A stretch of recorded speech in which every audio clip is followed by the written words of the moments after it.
Welcome to Living in the Matrix. I'm Jonathan, and I'm left of center. And I'm Rich, and I tend to lean a little bit more to the right. But the bottom line is together we try to look for the balance of what it means to be human in today's world. So let's get started. Welcome, everybody, to Living in the Matrix. I'm Jonathan. Say hello, Rich. Hey everybody, this is Rich Goulet, and this is our second podcast this week. So we're excited to be here for doing a twofer for the same week, and if not, one more on next Friday. Yeah, it's exciting. This podcast has grown substantially. Love the guest invites. Love the comments. Please feel free to review us. We're also on YouTube, so if you want to watch the video. But today we have a guest, Cleburn, who is someone I found on Instagram, and I essentially look for people that I want to vibe with. And this guy had like bright lights all over it because he talked about we live in a game, which is essentially very close to the context of living in the Matrix that we started with.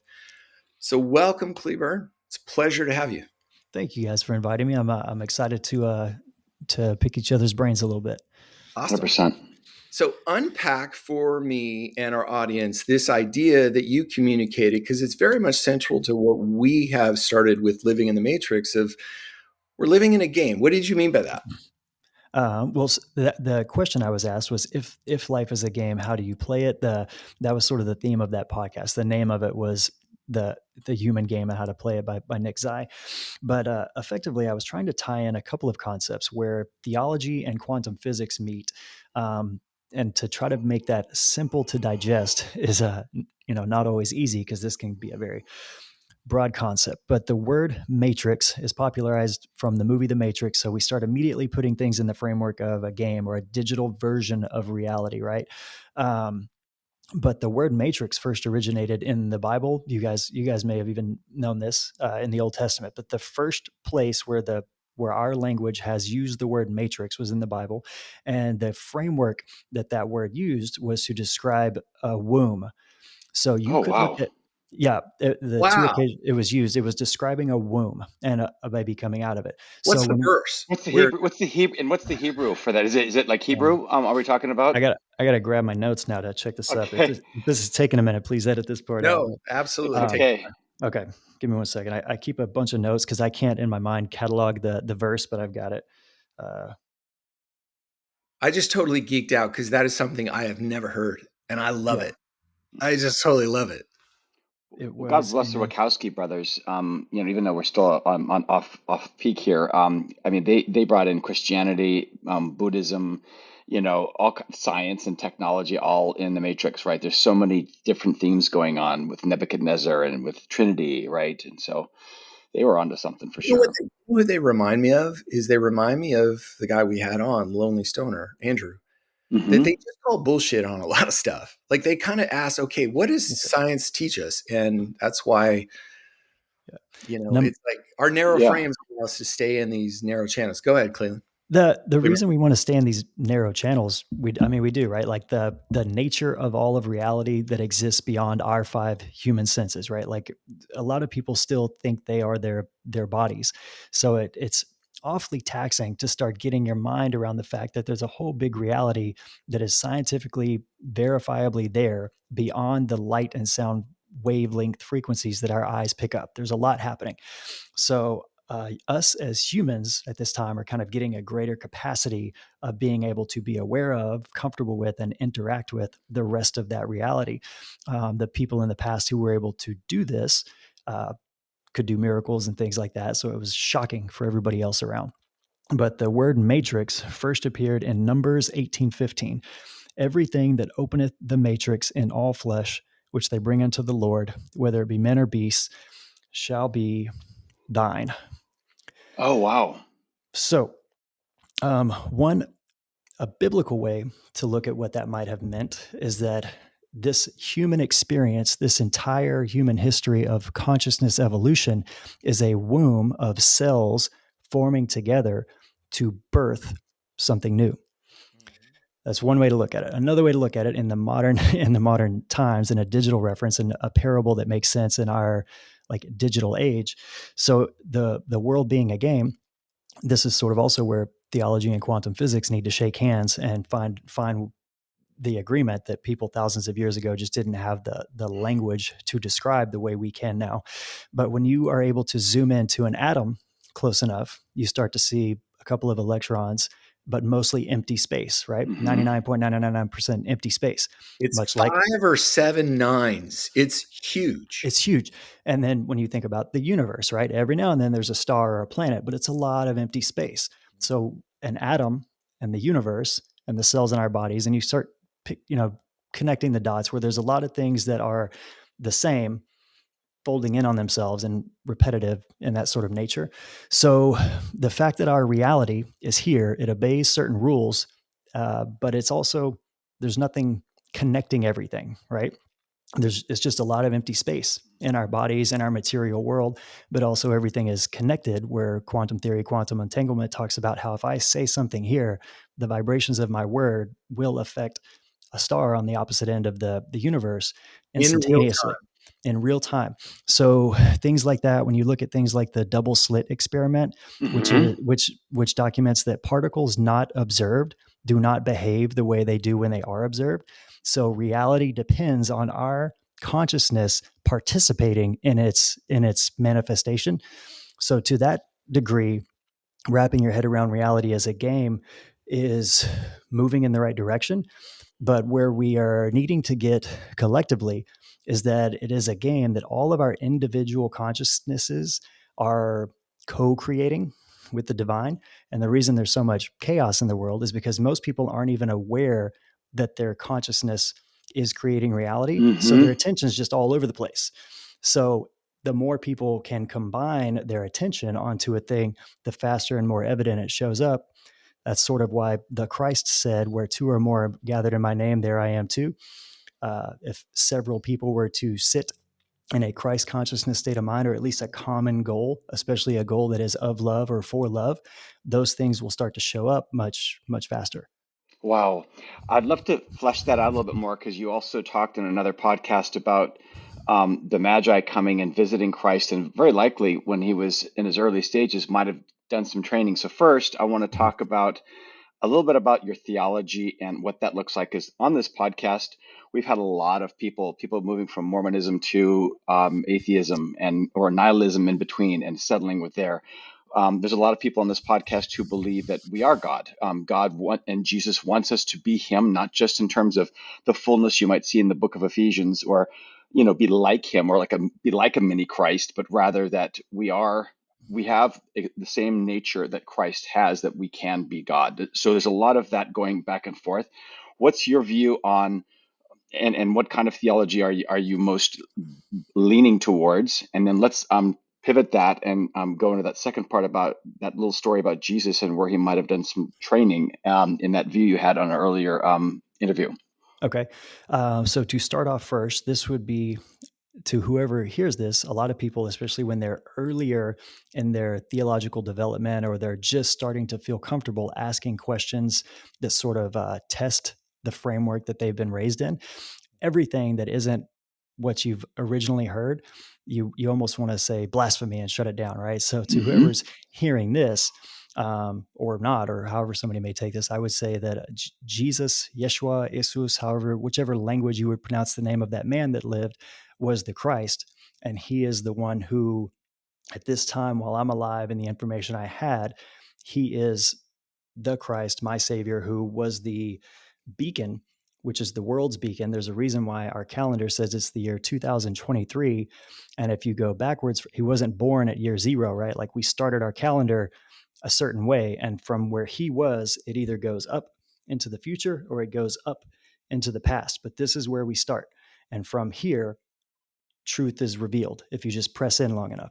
So Jesus Christ, Yeshua, Jesus, however people want to say that name, Yahweh, whichever name, but everybody's got an idea that there was this guy, and that is my guy. That is my guide, my savior, who I have followed as far as religious or spiritual pursuits. And anytime I get new information, that's where I go back The to lens. to Yeah. check. Yeah. To make sure I'm not like wandering off into a full delusion up to a certain point. And then you start being invited into spiritual communion, into contact, if you will, or whatever, spiritual communion with information outside of other folks. Got it. Yeah. So let me ask a quick question, then Rich, I want you to ask that tangent question, because I thought, or the middle ground, because I actually read about that today and I wanted to dive in if you didn't. But what is your view of, I think back to Rich's first question, of God? Is God a separate entity, or is God part of your entity?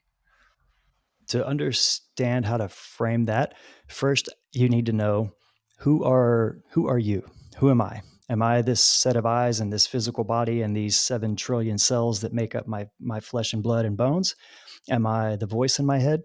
Am I the one listening to the voice in my head? Am I all of those things, which are also separate things, but they're all working in unison? So this is why the Trinity confuses people, and people who don't have the patience to sit and try to wrap their head around a difficult concept will immediately dismiss it and say, well, you can't be God and the Holy Spirit and a dude all at one time. You know what I mean? But And you already are. Man. But you already are. You Right. are the consciousness Right. in this that's also outdoing things, and we are bringing things from outside of us into our consciousness, into our awareness, and we turn it into reality all the time. We just, some stuff we don't chalk it up as to how miraculous it is, but right now we're talking to each other from 3 different total locations, sharing video and sound. And you know what I mean? If this was 500 years ago and somebody saw this, it would blow their mind. They would think it was either witchcraft or a miracle or Right. whatever. So what looks like a miracle is just based on how comfortable you are with the technology that's being presented in that moment. And what God is he a separate entity, or is he one of us? It's both. It's to be at the God level, the all level of consciousness, is to understand and be fully looking through the eyes of every single piece of creation that can exist or that can be imagined. But also, as the aspect of God looking through my eyes, like I have to perceive a separation between me and you in order for there to be any opportunity to have this refining experience, this consciousness evolution that's taking place. I just think that, this is why we have these conversations, because it's brilliant, but also can be confusing. There's this one scene in Westworld, which is obviously a Michael Crichton original idea. My goodness, I think he could also actually project if you could look at some of his writings. But this guy it was just Jesse Pinkman in Breaking Bad. I forgot his name, but he goes, "Am I me?" Because a lot of these people had been re-downloaded into their brain, right? So they had a new skin and they had their consciousness there, but they still didn't even know what was up. So going back to where you are, what's interesting is if you can appreciate the awe of the world and look at it with pure observation, in my mind, and you could have that pure joy of just being, of ontology, I could see where you could be in that same level playing field with God and be with, co in union with that consciousness, right? In the terms of that consciousness, I think that what people in power want to have, and people who are maybe still maturing on their journey, like myself, I still think that ontologically I'm not God, that He is still transcendent, that He has the abilities that at least we've prescribed to Him over the millennia of omniscience, of ubiquity, of a variety of other things, including foreknowledge, which I don't aspire to have or think I have, right? And so in that regard, I guess what I'm trying to get at is, are there places where you would agree that we are different from God if we're not the same with Him on that level of consciousness you just described? Right. That's exactly what I am saying. That so Okay. the essence of God, the Spirit of God, that's referred to like when the Bible talks about how God formed man from clay and then He breathed the breath of life into man. The Right. Ruach. So we have a functioning clump of cells that can run on autopilot. But if I don't get another breath within the next 2 minutes, I'm done. So the first most important thing I need is that exchange that reminds me, which even though in Psalm 81, where God says, "Have I not said ye are gods, but you shall die like men?" So we are the sons and daughters of the Most High. We are being trained and groomed into you could call it ascension or a higher power or becoming Christ-like. But we must be trained and we must be initiated, if you will, and refined, because an uninitiated person cannot be trusted with the level of gifting and power that Jesus Christ had or demonstrated. The reason why is because if I woke up tomorrow and I thought, why don't I just see if I can walk on water? And I did it. What would I do with that ability? How would I use that to serve the collective, or would I use it to serve my ego, or you know what I mean? Very Or much. if I was anywhere off of the total highest vibration of love, the lower you go, the less you can be trusted with higher spiritual power. Fair So enough. so this womb that we're in, this consciousness evolution that's taking place is refining all of us, which you could view each individual as a cell within the body of God that's serving a purpose. So that another way to look at that is God above us 100% at the level of all, at the level of God awareness. All is seen and it's outside of time. So time doesn't have the same concept. But when God is breathing life into you and experiencing the life of you, now that sort of gives it context because it's watching your experience in a slowed down pace, if you will. But just like you wouldn't ask, like if we could call it an organ, but even any cell in my body, like, is my heart me? Am I more or am I less? Well, I can't live without it. And it's going to keep doing its thing, regardless of what my conscious is thinking to some degree. So that's sort of what I think. We are made by the Creator. We are animated by the Creator, but we are existing as co-creators because we're being born. We're being grown in the womb, in the matrix. So let me ask a clarifying question, because this is the stuff that Rich and I talk about on this podcast all along. So there's an idea of distance that historically, especially, did you grow up evangelical? I don't. Or what's your, I wouldn't know how to answer that. I grew up in a small Texas town in the '80s, so pre-internet, small town Bible Belt. You can, okay, so A theistic, a Christ-centered, yeah. yeah. yeah, so, and I get that framework. In that framework, there is God and then there is us, and the two shall not meet. Mm-hmm. Grace enacts allowing the human being to come into that God world, but they're never together. They're never one. Where is your theology in terms of that separateness? Is it we are one, or we are two distinctly different? Well, that's also like back to the question: was Jesus God or was he a man? Well, Jesus said, "I am." Yeah. What did he say? So What did he say he is? can I you am what? say, "I am"? I do say that. That's Yeah, my bio, I guess, yeah, on my social you're media. yeah, and that's the distinction that I always want to make, is that the consciousness, the Christ consciousness, is of I am. That your Mm-hmm. soul is of God, Yeah. and there And is no separation. None and whatsoever. yeah. But the human body can create the appearance of a separation. Right. And that's sort of where Right. I'm at. I am at an Yeah. increasing level of Yeah. surrender into divine flow and trust Hmm. that I am here. I am Yes. co-creating, I'm doing a work, but it is not in any way, or in a very decreasing way, of what I, Cleburn, thinks he wants or needs, because I, Cleburn, cannot see the big picture and how every Mm. puzzle piece fits together.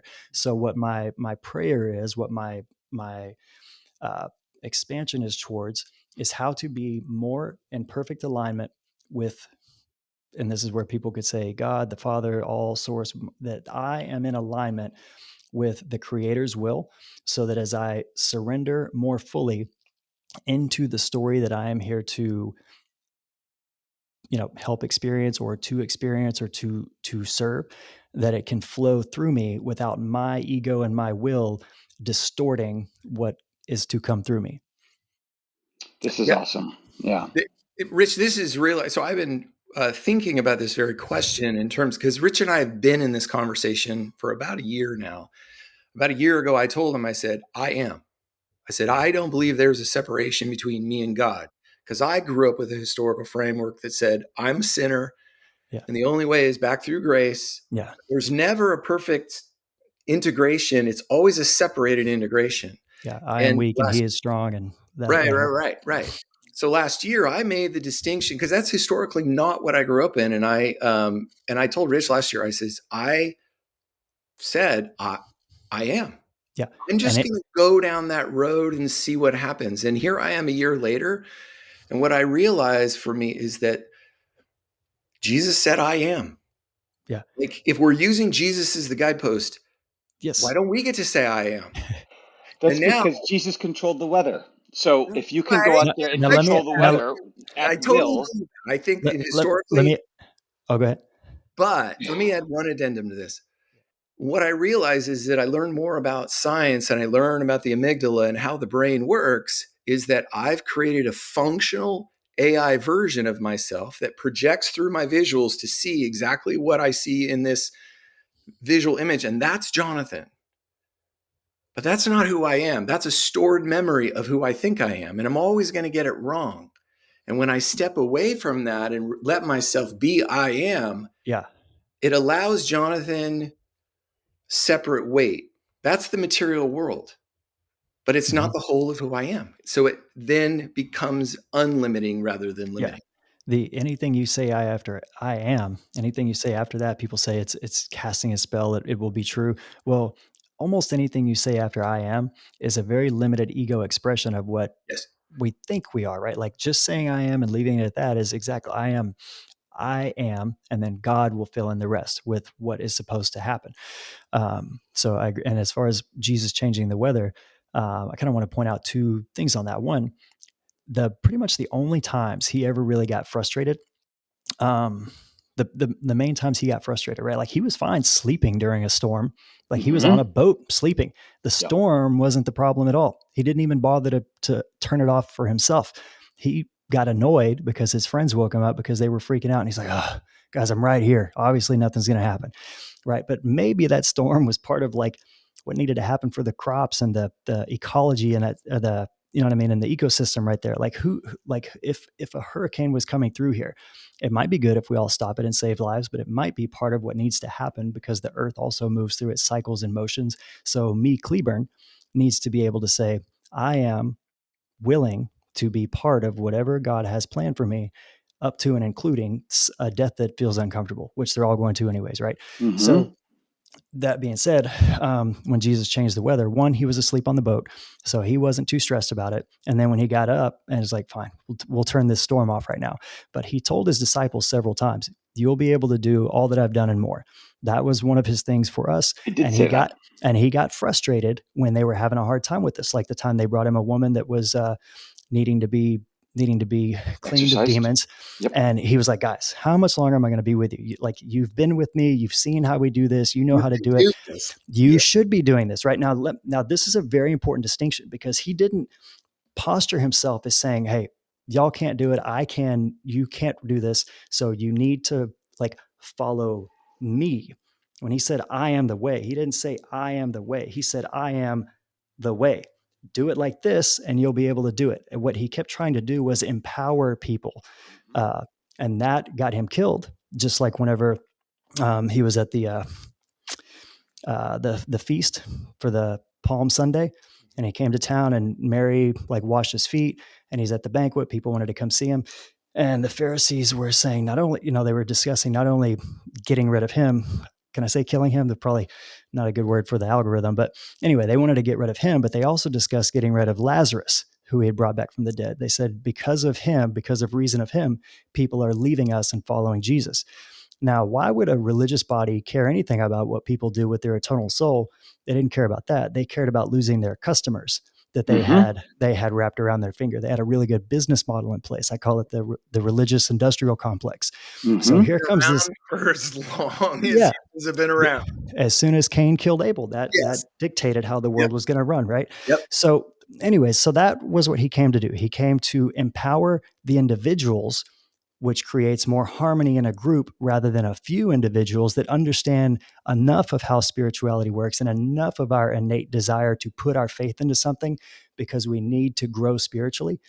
But that doesn't get nurtured, which is why he makes so many references to people who hurt children, right? Like spiritual children. So that the church was the one place where he went in and like flipped over tables and like wrecked house, right? Like he will straight up do that because that's the one place that means the most. People that are capturing people's need to put their spiritual attention towards growth and truth, but they monetize it. They feed off of that, and they become a like a, not a blockade, what's the word? A gatekeeper, right? So they say you can come this far, but if you ask any other questions or you try to go past this, blasphemy and hellfire and damnation, right? No question was off limits to Jesus. So yeah, he was here to empower people, said we should and could do all that he did and more, but we cannot get those same levels of mastery of the material world until we're able to accept surrender into the I am, and then we will begin being shown where we can actually perceive it, the energy that's around us that is up till now imperceivable to the human eye, and choose to interact with the energy bodies that's in each person. So what he was doing was healing, was just in real time, instantly clearing the energy fields of human beings. When they say there was a lot of demon possessed people, we've all been old enough and around enough churches. You would think we would have bumped into a demon possessed person if it looked like what it looks like in the movies, right? But that doesn't happen. What a demon is. So this sounds scary, right? But what happened every time Jesus bumped into somebody that was demon possessed? They The called him demon, out. They called him the out. They called him the son of demons got man. the Yep, demons got scared of him, they right? did. Now, Correct. what is he to be scared of? He is pure love. So demons are those energies that are afraid of love. They feed on fear. They latch onto people, and these can be sicknesses, illness. They are an energy. It's not a human personality that we can try to turn it into. It's an energy that gets into people to whatever degree. And what he was able to do was touch it with so much love, because he never killed the demon. He took them out of the bodies of people. He didn't Or kill. And yep, yeah. yes. So all energy is allowed to exist. But what's going to happen is, as we are in this womb, this matrix, this purification process through the consciousness of all humanity, what's happening is like a sifting process. So anyone, any energy, any soul that is choosing to be cleared, to be elevated, to ascend, is allowed to do so. Anyone that wants to sleep is allowed to do so. Wow. I mean, obviously, there's a lot of like being asleep also is like being in the matrix, in the battery, pack, right, where you're just living it out, right? And some people want to get inserted back in there, and that's what we see today, right? We see tons of this, right? Whether it's just being doom scrolling on Twitter or TikTok, etc., right? This is all that. What I'd love to explore with you is, can you tell us some of the ways and some of the things that you're doing to do those surrenders, to get into that Christ consciousness, to help your body get elevated, to become more in alignment with the will of God, so that you can be what those early apostles were, right? They overcame pain, suffering, persecution. They tapped into the source, right? They were there and elevated, and they could be trusted. Not everybody can be trusted. So what are some of the things you're doing today, and what can you tell our audience that's helping you get to that stage? I would say that there are things that I do. I would say religious practices, or almost even religious experimentations or offerings, if you will, or just things I pursue spiritually. But before I say that, I want to say that a lot of times what people look for is a thing to either use it as a way to sort of like manipulate God to get something. Like I'm gonna go read this thing, or do this fasting, or go on this retreat, or I'm gonna behave this way. But what happens 6 months later when they didn't get the result they wanted out of it? Does the pendulum swing back the other way? Do they lose their faith? So a process of surrendering my will is effectively what it all boils down to, and not using any of these processes as a way to not using them as a form of escapism either. So I'm not doing that as a way to avoid my life. So in my personal life, I'm 40 now, and I've done a number of things that in the back of my mind, I knew I was doing them so that I could prove to myself that I wasn't not doing it simply because I didn't think I could. I did stuff enough to prove to myself that, okay, if I want to do this, I can commit to this, I can do this, I could be successful of this, playing the world's game in any number of ways. But after enough of that, and I had proven myself to myself, I said, okay, well, that's really for sure not why I'm here, and that's not what I'm supposed to be doing.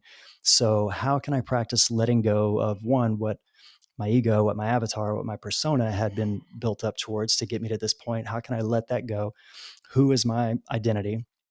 And then how can I grow? What can I serve? So things that I do, like last week, Wednesday through Saturday, I did a 3-day water fast.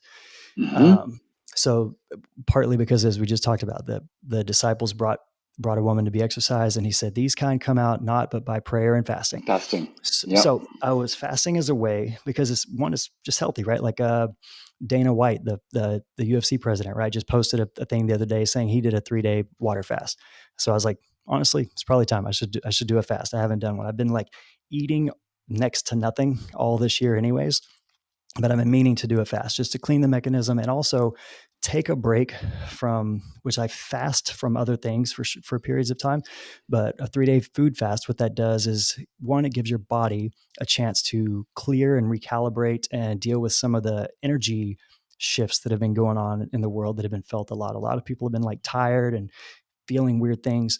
So not continually putting stuff in your body gives your body a chance to process what's already in it and get rid of stuff that has been trying to work out. And then during that time, I became aware that, even as someone who pays really close attention to everything that I think about, and I'm a healthy person by like fitness standards. I'm pretty healthy, but I eat a lot as a self-soothe mechanism, or as a coping mechanism, or as an escapism. So there were a lot of times during those 3 days where I was like uncomfortable, and the thought was like, I wanted to reach for some food, and I was like, well, I can't. So now what do I do with this emotion that I'm having? I guess I better just go sit down and breathe for a couple minutes, right? And then through that process, no big revelations during those 3 days, because I didn't have the intention. I wasn't doing it so that God could give me a vision or something. Like, I was just doing it to do it, because somewhere along the way, it's been proven and said in any number of arenas, secular, medicinal, spiritual, everybody says fast. So I do them sometimes. Physiologically, yeah, you're Yeah. sloughing off dead cells. Yeah. There's Yeah. so many things that come from it, Yeah. right? So, Absolutely. and I don't I need think to, I don't need to have a mental exchange in place that I'm expecting something. Now, afterwards, I got some next level stuff, but during that time, I just got to watch myself, how I view food as a mechanism outside of just fueling the body. And then once I was done and slowly reintroducing food, there were certain foods that I had been eating that now that it's the only thing my body's getting, I like really can observe how it's reacting to my body. Whereas before I was just cramming stuff in. So it lets you be aware of the sensitivity your body has to foods as you begin reintroducing. I think one of the central, I don't know if it appeals, because fasting can be hard when you first start, but it was deeply beneficial for me last year. I lost 30 pounds last year, Congrats. primarily through fasting. And what I realize is that fasting is actually it's a practice of stressing your body. Mm-hmm.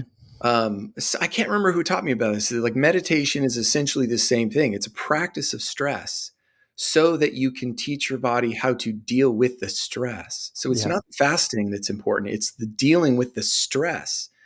And that was provocative for me when I kind of made that shift last year, that, okay, it's not, something I hate. It's something that's actually incredibly empowering when you learn, oh my God, I can actually handle that. Like, that's very powerful. Yeah. Total. First of all, congratulations on losing the weight, and then also gaining a higher capacity or mastery over yourself and your ability to like see yourself in real time. That's awesome. And Well, it took me 56 years to get there.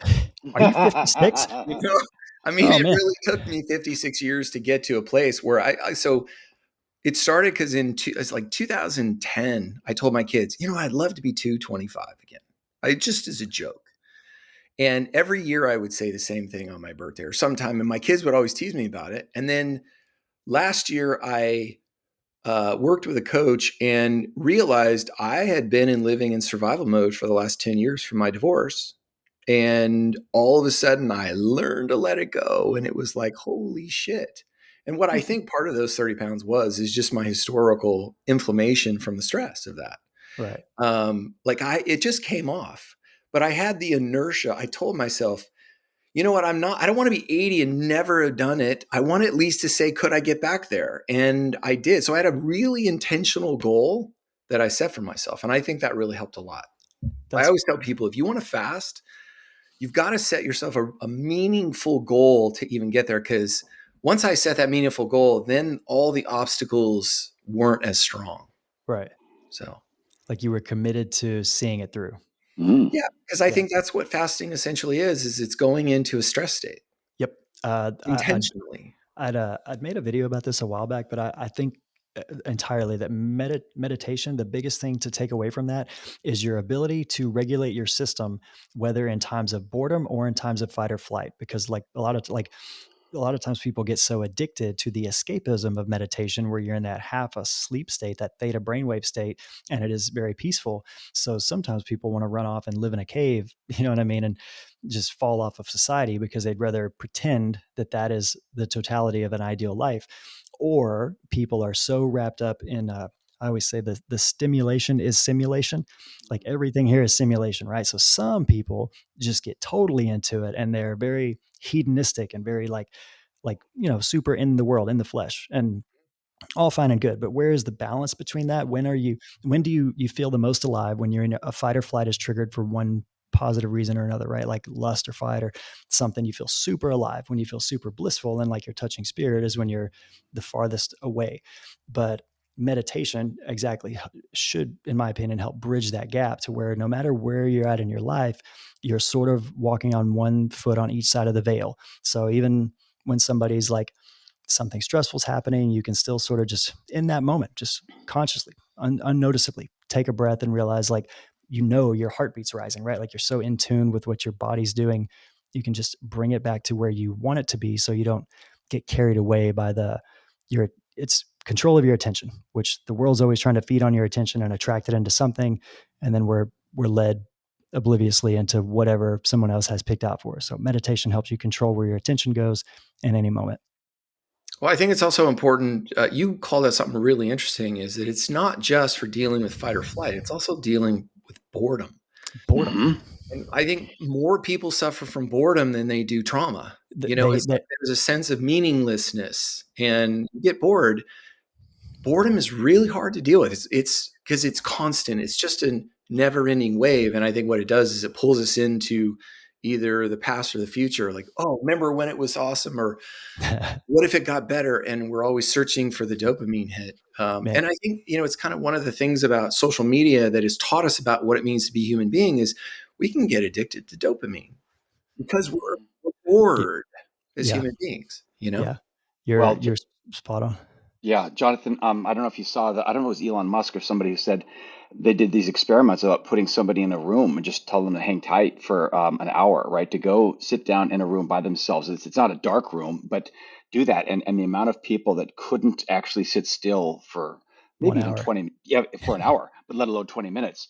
So I think going back to these disciplines that we're doing, I think the more and more people are awakening to doing the hard things consistently over time has massive important effects. So whether that's meditation, because your mind, that the reason why they recommend 20 minutes is that first 15 minutes, you're just wrestling with yourself. And those last five are just, you're deep in, you're going in. People do ice baths, people do fasting.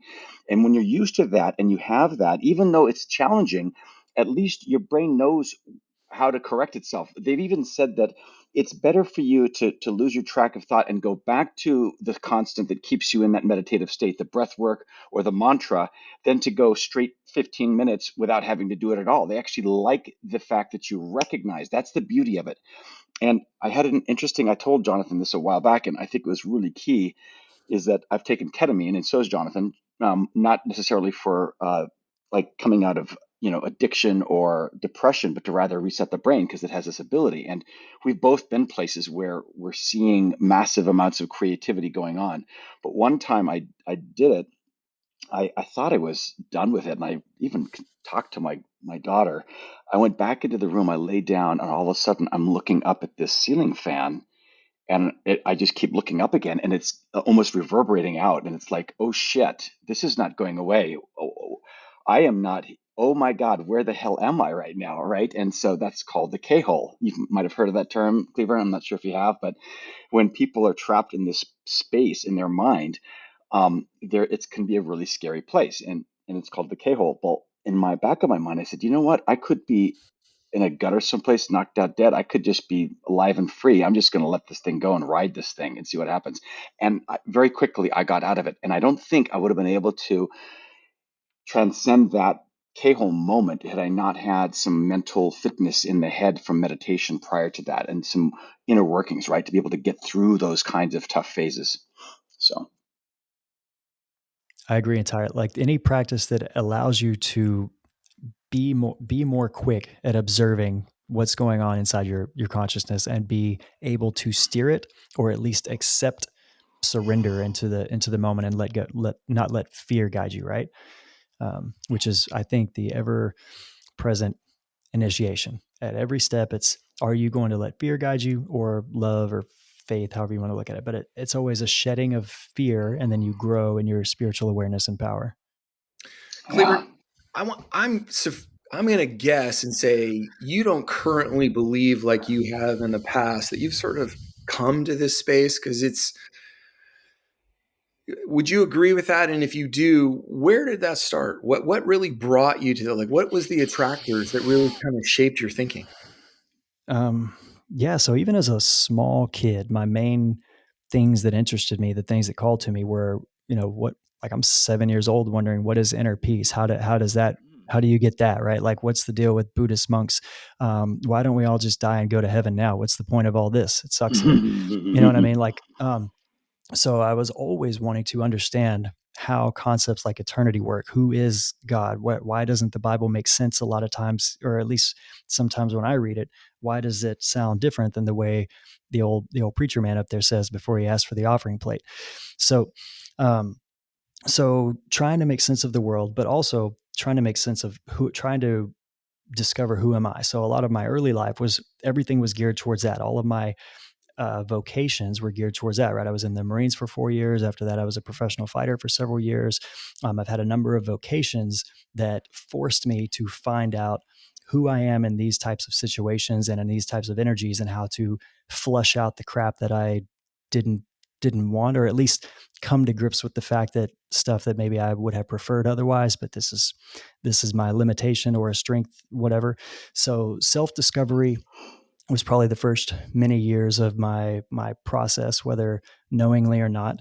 And then there came a point where I became comfortable enough to say, you know what, I can no longer go along with what doesn't sit right in my soul just because I've been programmed to think that outside of this thing, is something bad, some sort of eternal punishment, because that also doesn't track for me. Like, there wouldn't be built some system that just so happened to excludes all of time and history except for this small pocket of humanity that just so happens to have been built around this one book in this one corner of the world. And if you deviate from that, you're screwed for all eternity. I'm like, well, that really rules out almost everybody. Like, when you factor in all of time and history. So I was like, okay, so what is the universal truth, and what is as true about me now if I were alive 600 years ago or 600 years from now? Those were the things I wanted to know. What is universally true, and what exists outside of time, and what is my connection to all of that?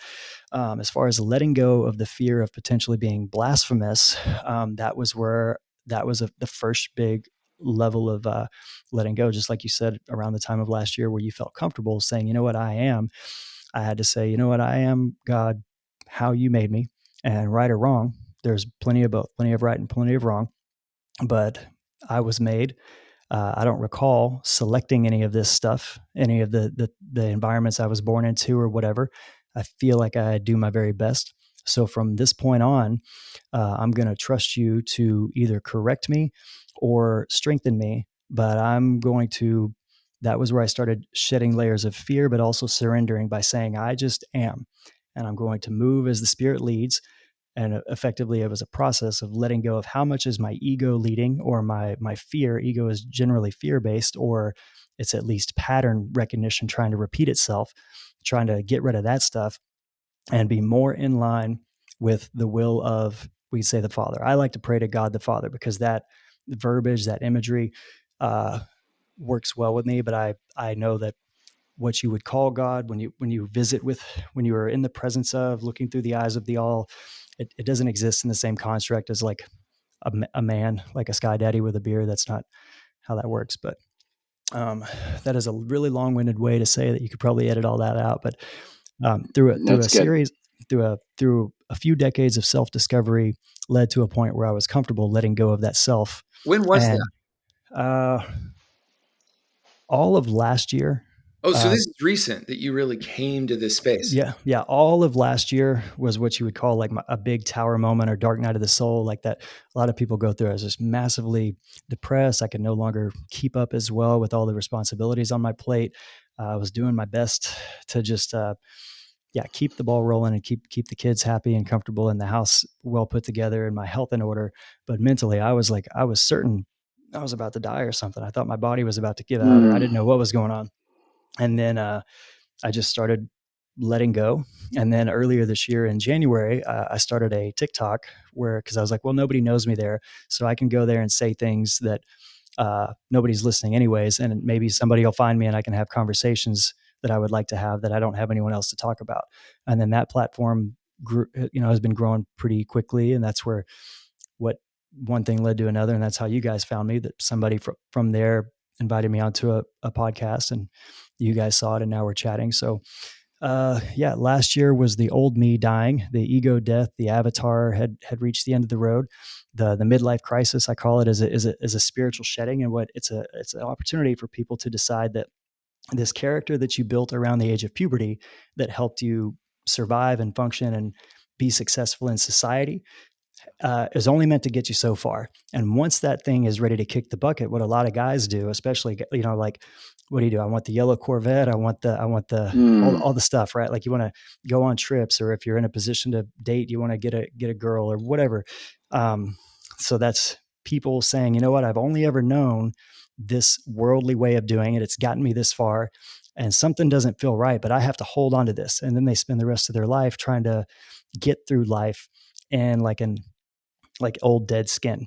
Or if you're willing to let that version of you die and be born again, uh, there's there's a there's a spiritual empowerment that comes along with that, I feel. And I've been seeing more and more of that, and you guys as well. Like, I'm pretty sure this past year of your life has probably felt a lot lighter and more vibrant than many of the years prior. It's the most profound 100%. year of my life. I mean, hands down, this has been the most profound year of my life. And I think because I opened the door to possibility. Like I said, let's just dive down this road. I remember I walk my dog every night, and it's right where it happened. I remember exactly where I was. And I said, I'm just going to do this and see what happens. Yeah. Because intellectually it felt true already. Yeah. I probably had been in that space for probably a half a decade, where I was very comfortable, because Rich and I have always had conversations about it. And I realized, okay, once I opened myself up to the possibility, now all my walks started becoming very, very different. That I started, because Rich and I have been in on a conversation around love as a way of life. I think that's the key for me of why Jesus has always been incredibly relevant. Is Jesus created a very simple key that says, if you live your life this way, it's not going to be easier, but it's going to be a massively better experience. Right. Because when you practice love, you create a willingness to always see the good first, and that creates an experience that is radically enjoyable. That's the best way I would put it. Is you start realizing, God, life is really much better than I see it. And our brain is not really used to working that way. That, especially for do you mind if there's two takeaways I want to have from that? Like, Yep. um, God saying live in love, what that actually looks like in real time. And then I also want to mention that for men in society, right? Like, what the expectations are on us, and the identity that for any of us that have made it up to, our 20s, 30s, 40s, 50s, we got that way by being a man in accordance with society's expectations. And a man is supposed to be certain and be this way. You know what I mean? So the idea of saying, I'm just going to surrender, that is 100% like letting go of, what's going to be on the other side of this. What kind of a man am I going to be after this? How is society going to receive me when I begin to practice surrender, when I begin to practice ease, and even saying, I'm going to walk in a vibration of love like that, not too long ago, that would just about be fighting words in some groups of guys, right? Like, you know Yeah, what I mean? because So it feels feminine. yes. So society has tricked men into not being the priest of the household who serves the family and functions as the priest of the household, the Mediator. way like we've been historically biblically told that we are supposed to be the channels through which God's love can flow out into the world, but also the leaders and the builders of a divine loving idea.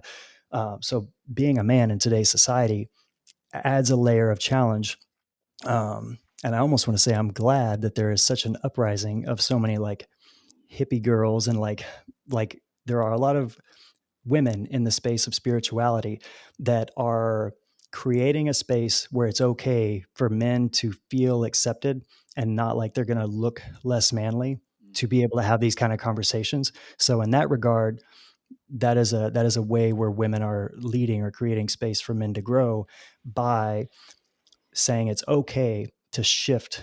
It's not emasculating. It's not turning men into women. It's not Not feminizing. effeminating, right? It's not effeminating men. It's Yep. saying we understand that what a strong man really does is operates this way, not that way. What we've been tricked into thinking is that a strong man is what we've been used as effectively slaves in a system that keeps us out of the home, keeps us focused on work, keeps us focused on materialism. And anything else. You know what I mean? So Mhm. I don't want to touch on this because I'm sure you guys, have wrestled with this enough, but it's that is shifting. But then also Jesus saying to exist in love, to follow his example, to carry your cross. He didn't say carry my cross, right? Like we were talking about. He said, Pick up I your cross am daily. the Yeah. way. So Hmm. yeah, so I am going away, but this way is what you should do. You carry your cross. And then what happens is that's a lot like, um, like we walk in the shade of a lot of trees that we didn't plant. So to some degree, we have to be the ancestors that does some work that continues to bring in more and more of that love into the world around us. So he went first. He came in at a time where the world was so backwards that spirituality was so controlled and weaponized that if you even attempted to empower people to their own inner divination, you'd get in public, you know what I mean? Like crucified in public and made an example of. So he went first. We've been in the Christ age ever since then, which is, I like to mention a lot that when he died on the cross and the earth shook up to the temple and the temple veil split from top to bottom. So since then, the veil's been open to all of us since then. So the people who press in and are willing to let go of fear and say, I'm going in, whatever this means. I trust you at least enough, God, to know that I wouldn't have this desire to look in here if it was a trick. You wouldn't trick me that way, right, God? Either way, I'm looking. So it's at least faith over fear to that regard. And as we do that, as more of us people keep allowing love to channel through us by existing simply in the I am, not the I am plus I want a nice house and then I'll be I am, or I am and I want things to work out this way and then I'll be, but just simply I am. God, flow through me, heaven on earth through me, your will be done, not mine. So the more of us that do that, the more we're moving earth into a future where there will be tons of people existing in Christ consciousness, where healing is literally done through a actual grasp of energy on the spot, Mm. Mm. clearing demons, clearing sicknesses, illnesses, Mhm. energies that are attempting to destroy the presence of love, energies that flee when they are in the presence of love. That's what society is becoming in a very fast pace right now. Do you know I what's, yeah, go ahead, Jonathan. no, no, if you had a thought, go ahead. That surrender is what's so key to me, and that's what's so crazy because the nature of what Jesus did in that Abraham 8:58 when he's asked who are you? You came before Abraham. He goes, before Abraham I am, right? And so he's basically throwing down what God told Moses when he's going to Egypt to say, who should I say sent you? Say that I am sent you, right? So he's claiming that, but at the same time, he's surrendering that kenosis where he comes down and condescends and he opens it up. So what's crazy about that two-sided thing, which you talked about a while ago, is there were those times where he was sweating blood, right? You know, And the Garden of yeah, Gethsemane the night before. Yeah. sweating blood He's, because he's seeing that separation that's going to happen yeah. in the future. and yet who drained the power from me when the lady touches him? I don't Boom. know when the final judgment is coming. That's only the Father. That is the consciousness that I would love to embrace, because you're tapping into both, and right. Yes. And Like he was a co-creator. He was the most possible expression yes. of God in Hmm. the human form, in the form of love. But also he wasn't totally in charge of the story, because exactly, that's one of my favorite stories when you kind of went past it, and some people may not catch that, but where he said, "Who touched me?" The story where he was in a crowd was swarming him. So he was He on was his way, energy. and some Yeah. woman wanted to be healed, and she couldn't get his attention. So she reached out and touched his robe, and he, without seeing what happened, was shocked and said, "Who touched me? I felt power go through me," which Hmm. meant he was just an open channel in that moment. And it wasn't because he, Jesus of Nazareth, the carpenter, thought, "I'm going to heal this woman," but her faith went and touched the Christ. Her faith could not be denied, right? There are a number of examples of that also. So the centurion, Yes, with whenever, the serpent. Yes, I was just thinking yes, the same exact thing. that's one of my favorite stories, because a centurion was not educated in the Abrahamic culture. He was not a Jew. He did Pagan. not. He was a pagan, right? He did not worship the way they worship, but he was educated, and he was a blue collar guy. This is a soldier, but he was at least educated enough to be aware of this guy who he's hearing about and what he's doing and what that implied. And when Jesus was going to come, and the guy said, "Hey, I'm not even fit for you to come into my household. I'm a man under authority. When I say one person to go do this or go do that, it's done. So I know all you need to do is speak a word," which meant he was aware that Jesus controlled energy. He controlled the invisible world. We could call that an army of angels. That he was aware that this guy had control of the unseen, and he had zero doubt to where he could say, "Don't even come in my house, but would you please just say it and it'll be done?" And he was Boom. astonished. So Jesus looked around at his disciples and he's like, you jackasses, you see this guy? Why don't you get it? You're literally hanging out with me, and he's got that much faith. One of you guys got out on a boat and walked on water with me for a few seconds. Like, you know what I mean? Um, so all of these concepts are, and him saying, there's going to be people from the east and the west sitting at the table of Isaac and Abraham and Jacob, but the children of Israel won't be there. That's his way of saying that everybody in the world is not excluded from gaining access to this Christ consciousness. You don't have to be born this way. You don't have to be circumcised or baptized or whatever. You just have to be willing to know without a doubt that what you're looking at, and it's not a dogmatic thing. It's a presence of a energetic source of love that is, a lot of people have a hard time accepting at this point, but it's this, the second coming is like sweeping right now, because so many people are waking up into that It's a at least. plane. Yeah, I Yeah. think it's almost like a planetary or a cosmic alignment, right? Would you agree that it's more like a perception as opposed to, well, obviously the book of Revelation talks about the new Jerusalem coming, Yeah. right? And God doesn't want to blow the planet up. But are you saying, is it going to be twofold? Is there going to be something real to what Revelation talked about? Or is the actual shift something, the kingdom is truly coming within? What do you So think? I've actually been given a big, man, I don't want to get too much into this, but you asked me. I wasn't even going to bring it up, but Go for it, yeah. brother. Go. So I can't get into it too much, but I will soon. Uh, so you know how Jesus said, "This age is Hmm. ending," an age, and Ion. back in Genesis, where it says, "These are the stories of the ages of the days where God created the earth, the heavens and the earth." Right. So age, um, each age has a direct handoff to the next age. So in each age, there was a demigod, a Christ, a savior that was effectively spreading the same message. So you could look at Zoroaster, who Hmm. was the first that we know of monotheistic religion in Iran. And this story that's thousands of years older than the story of Jesus is the exact same story. Miraculous birth, king of the land, had a order out on his life. Archangels were involved in his upbringing.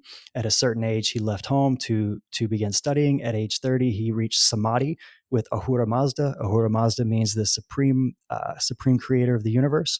And through that direct connection and through those teachings, he went out and shook up the established religion of the. I mean, it's the exact same story of Jesus Christ. and it's thousands of years older. And this is not some fringe thing. This is It's real. 100%. No, yeah. It's super historically validatable that this story existed. But I'm not saying at all that Jesus is a knockoff or a copy.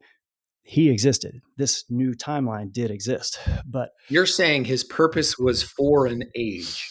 So here's the thing. So Zoroaster, his religion, Zoroastrianism, those priests are called magi. That's right. So the kings of the East, the wise men of the East. So they are astute astrologers. I don't know how we as Christians just breeze right past the fact that there's a story that we sing every year around this time about three wise men that just so happen, like in the picture books when we're kids in Sunday school, it's always some noticeably bright big star. Couldn't miss it, right? If you couldn't miss it, there wouldn't only be a few guys that just spotted it and followed it on a long journey to a geographic location. They were Zoroastrian priests who were very skilled astrologers. So they were always observing the stars, and they knew when the one came that said the birth of the King of the Jews, the new Christ has come. So that was their cue to go. They brought gifts, as is appropriate, to let mom and dad know who they are, exactly who this son is, which would be extra confirmation because, as all of us that have been in the spiritual space know, we know God doesn't just give us one message. He's going to give you a few dots that would not connect otherwise, a few synchronicities that don't connect otherwise, unless you know it's not happening because you somehow dreamed it up. Right? Okay. Yeah. Okay. Got it. Yeah.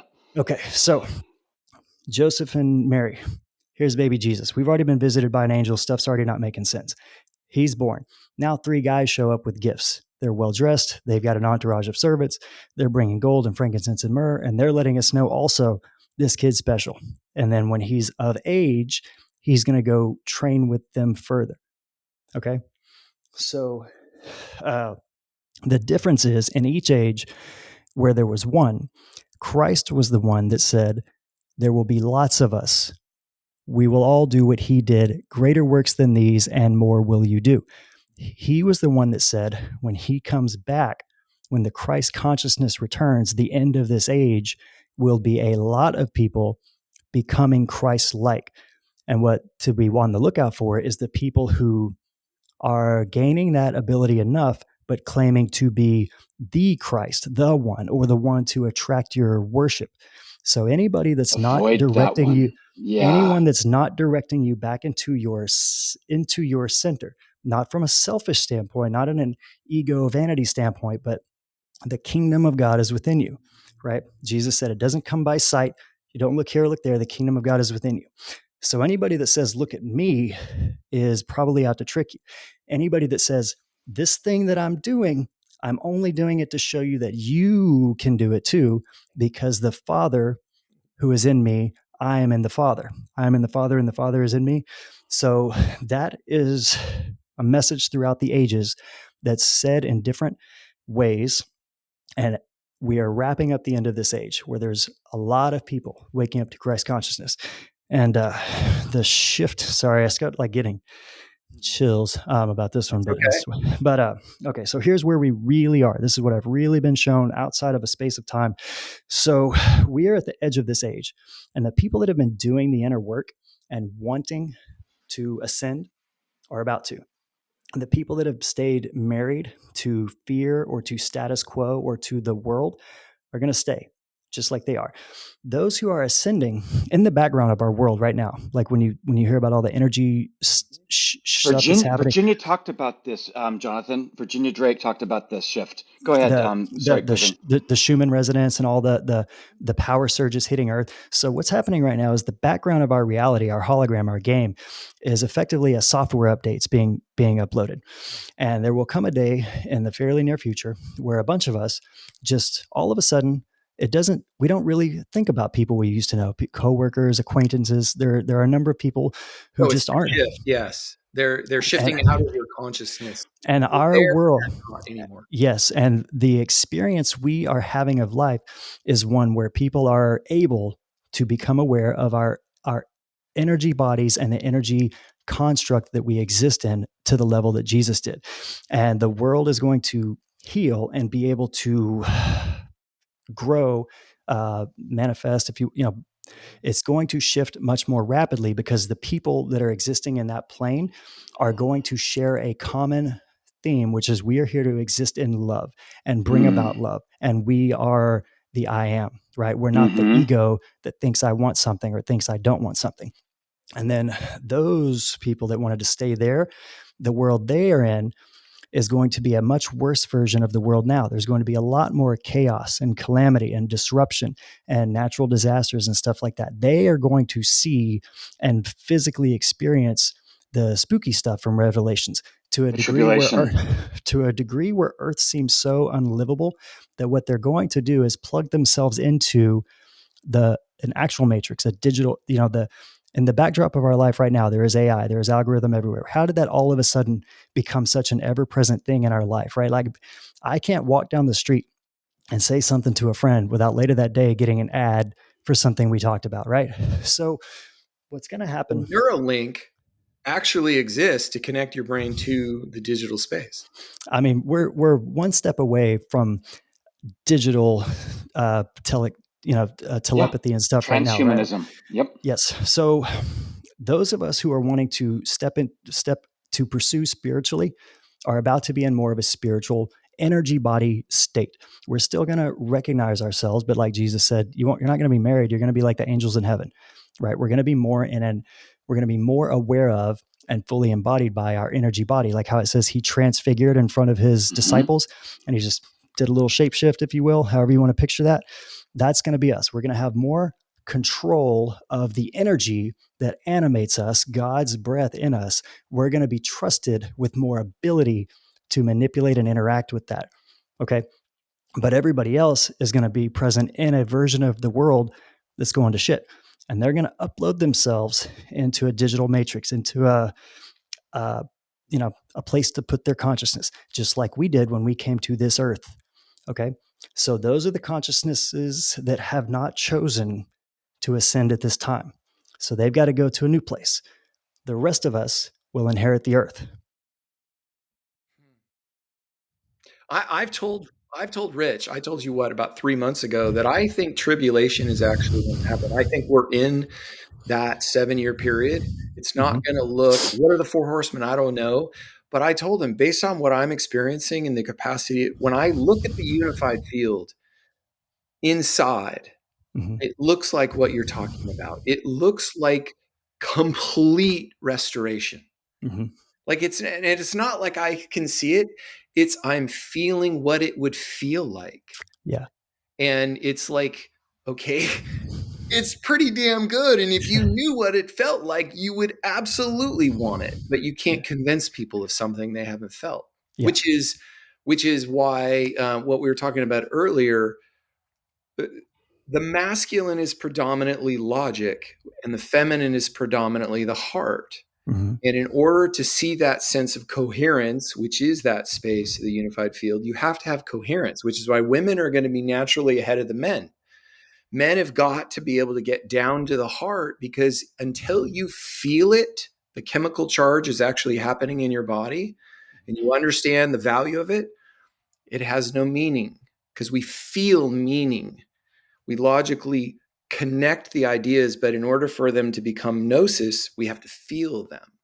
And that's what Jesus was able to do. Jesus had perfect coherence to be able to create an energetic experience in people that they felt, not just logically concluded. And that's also, yeah. Go ahead, Rich.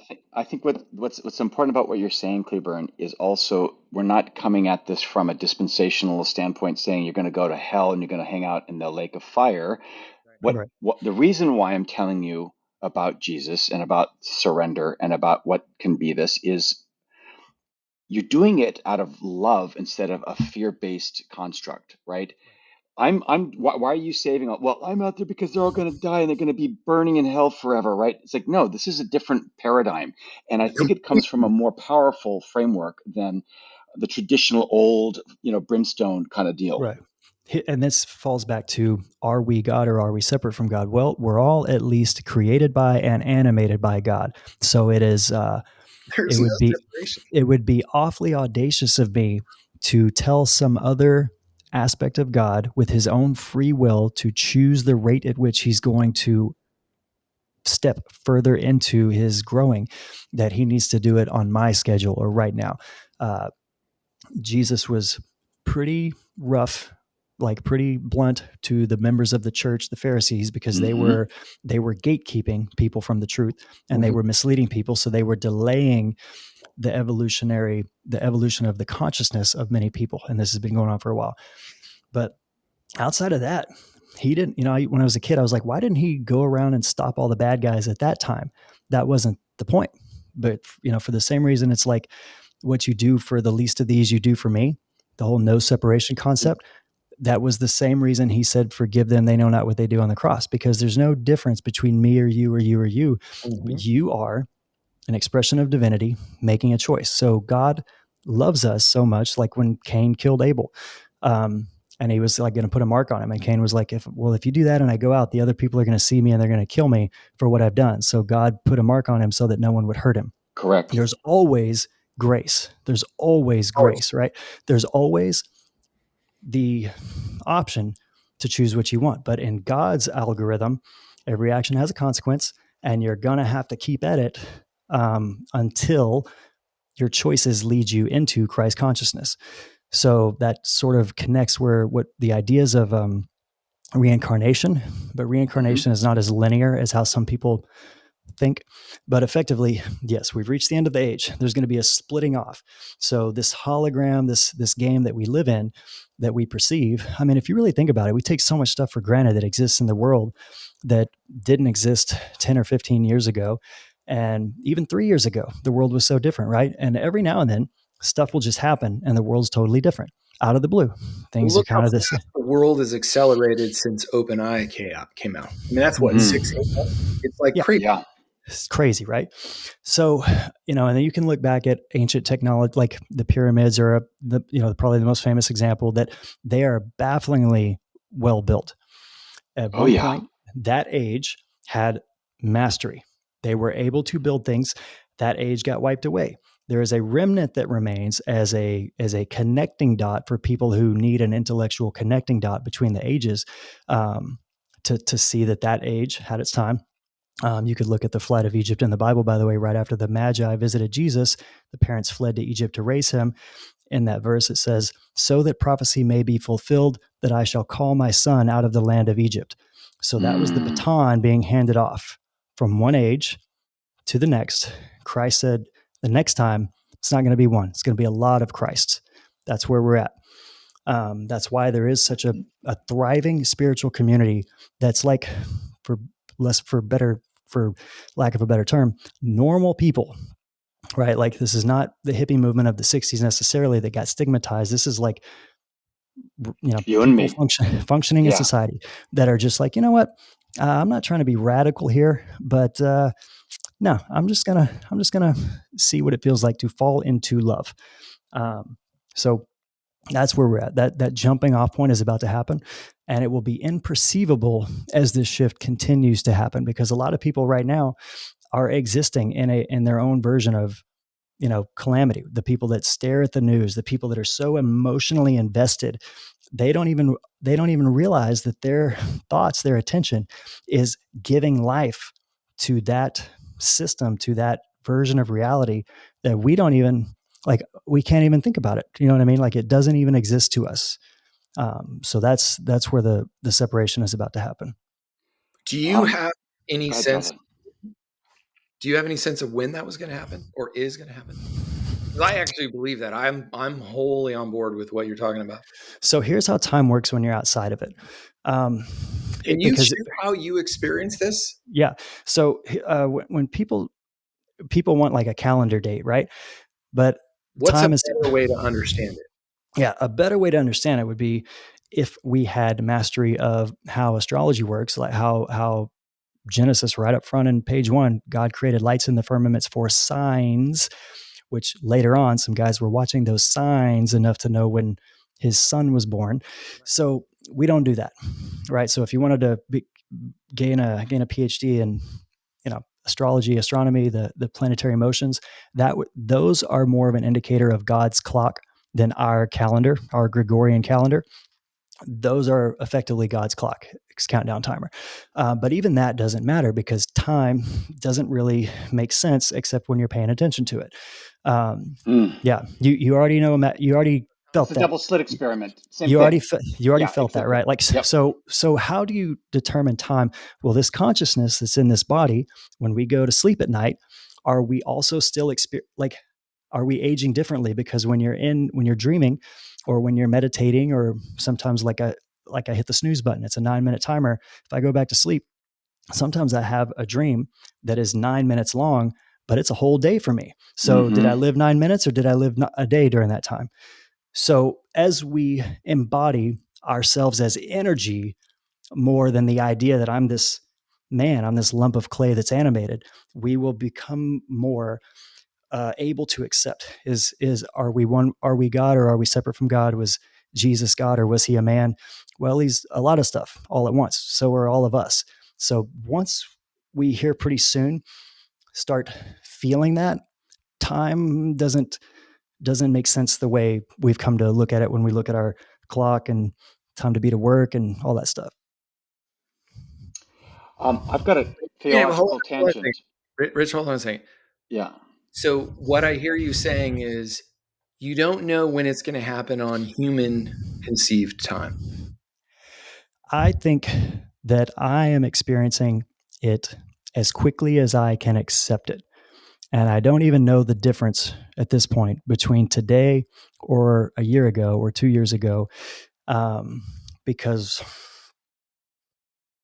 like it exists. So no, I don't know how to give you a calendar day, but if you wanted to look at one, I could just tell you guys as we are heading into this next 1 year, 2024, over the course of this year, almost like write this conversation down or what you are thinking about today, date it and stamp it, and then open it in 6 months and see if the world you're living at that time even resembles how you felt or what you thought or what was like part of your backdrop in your life at this time. It will not be anything the same. It will not be anything the same. I believe that. And I think part of what I hear you saying is in this concept, time is the appearance of how you experience it, not an actual time on a clock. Yes. When you're outside of People time, can be in different time almost zones and having the same experience at different times. yes, Yeah, side by side in the same room. Just like if you were to have a DVD in your hand, right? I'm looking at it right now, right this second. But if I were to put it in a DVD player and like experience the story, now you're giving time to it by stretching it out and observing it at a different pace. But take it back out and stop looking at that story. It's right here, right now. So that is the story of us from the context of eternity, right? Like it's there. It only exists or has a concept of time when consciousness is going in and moving through that storyline. But our consciousness, just like when you're in the dream state or the meditative state or the waking state, or you're making love to a woman, or when you're eating, or when you're stuck in traffic, time affects you differently all the time. Sorry for talking so long, by the way. I really meant to. No, dude, this has been one of amazing stuff. Amazing stuff. Fascinating conversations we've had this year. It's because this is very much in our vein. And it's very much in what Rich and I have really been dialoguing for the last year. Let me ask you one question, and then Rich, I'll let you close with one question too, is where do you go with what you know? What are you doing with it? I am in flow with it. If that, I have no personal ambition. I'm not sitting here from my Cleburn mind trying to paint a picture of what I want tomorrow to look like. And that's all I can say. But I guess the question is, what is the responsibility leading you to do with it? Because it's obviously been given to you, the awareness of it. I'm talking about the awareness. Okay, so what do you do with that? Because I think that's what I wrestle with all the time. What do I do when I suddenly understand grace at a much deeper level? What do you do with that consciousness? As far as like, how do I work through my day to day? What sort of practical things do I do? How do you spread the message? How do you tell the other? Yeah, right. Yeah, Jesus led with a message. He told people. He was responsible for it. Where is it? Where is this whole journey leading you with that sort of awareness? It is to direct people into their own inner divinity, to take them out of their current framework of who the identity that most people hold for themselves is unbelievably limited. And it's not from a state of vanity to point at somebody and say you're God because you're awesome and you can serve yourself however you see fit. It's because you are a cosmically empowered body of energy, literally capable of co-creating reality in conjunction with the divine. And we take this for granted and we misuse it every second of the day. And you think about this anytime you have an idea and put it on paper or start a DIY project or somebody invents something, there's evidence all around. So directing people to seriously outgrow their current idea or concept of who they are is the main message I'm here to do, and do it in a way that has nothing to do with Cleburn. It is moving people, hopefully, in a way that doesn't stroke their vanity or their ego, but rather their gratitude for being able to acknowledge that they have been animated and empowered and provided for all this time by a source that's so unfathomably big. And that is what we are. That is what we are. Just so I hear you clearly, you don't want to create the Church of Cleburn where you rake in millions. Is that what you're saying? So I've got a spot picked out. It's right next to Joel Osteen's church in Houston. So no, that's not You what. got to build a bigger stadium. Yeah, no, that's not what. No, I'm not trying to start a church or a cult or anything like that. I just want to continue doing my part and see as many of us working together in this next phase.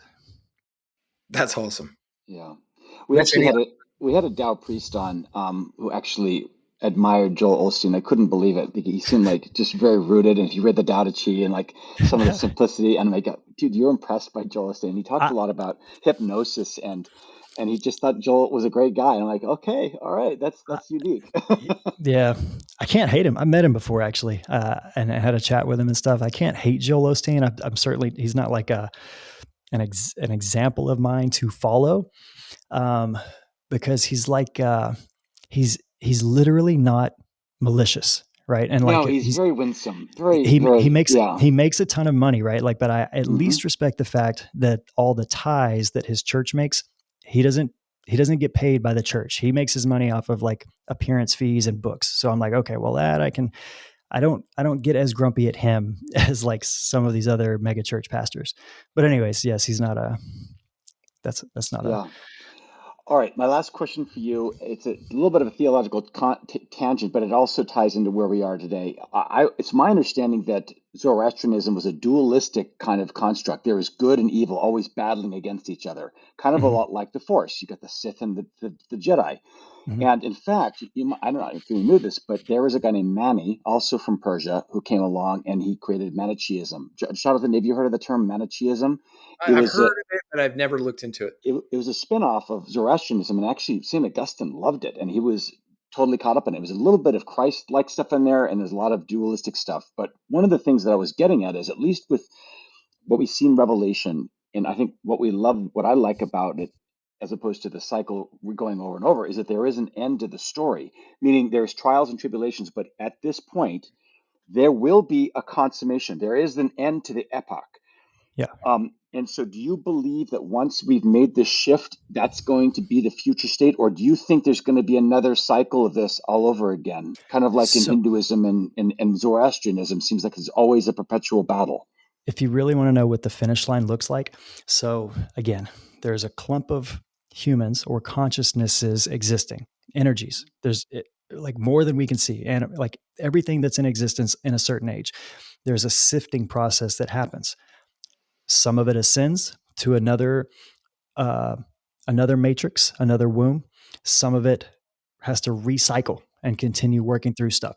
Now, once certain fractals of source have like worked their way back into source, the game is over once every single ounce of energy has gone through enough cycles and ascended back into total communion with God. With the one. Yes. That is eternity, that place where all of everything conceivable, there is no such thing as no thing, right? There is nothing.